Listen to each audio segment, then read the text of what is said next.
پاکستان نے افغان ترجمان کے گمراہ کن بیان مسترد کر دیا، واضح کیا کہ افغانستان کی جانب سے جھوٹے دعوے حقائق کے منافی ہیں۔ وزیر اطلاعات و نشریات کی جانب سے جاری بیان میں کہا گیا ہے کہ استنبول مذاکرات کے حقائق کو افغان طالبان ترجمان نے توڑ مروڑ کر پیش کیا۔ پاکستان نے افغان سرزمین پر موجود دہشت گردوں کی گرفتاری کا مطالبہ کیا۔ افغان فریق کے دعوے پر پاکستان نے فوری طور پر تحویل کی پیشکش کی۔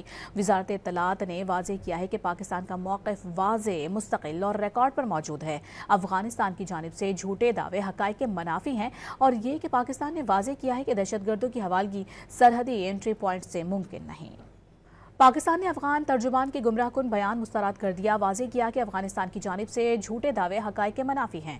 وزیر اطلاعات و نشریات کی جانب سے جاری بیان میں کہا گیا ہے کہ استنبول مذاکرات کے حقائق کو افغان طالبان ترجمان نے توڑ مروڑ کر پیش کیا۔ پاکستان نے افغان سرزمین پر موجود دہشت گردوں کی گرفتاری کا مطالبہ کیا۔ افغان فریق کے دعوے پر پاکستان نے فوری طور پر تحویل کی پیشکش کی۔ وزارت اطلاعات نے واضح کیا ہے کہ پاکستان کا موقف واضح، مستقل اور ریکارڈ پر موجود ہے۔ افغانستان کی جانب سے جھوٹے دعوے حقائق کے منافی ہیں اور یہ کہ پاکستان نے واضح کیا ہے کہ دہشت گردوں کی حوالگی سرحدی انٹری پوائنٹ سے ممکن نہیں۔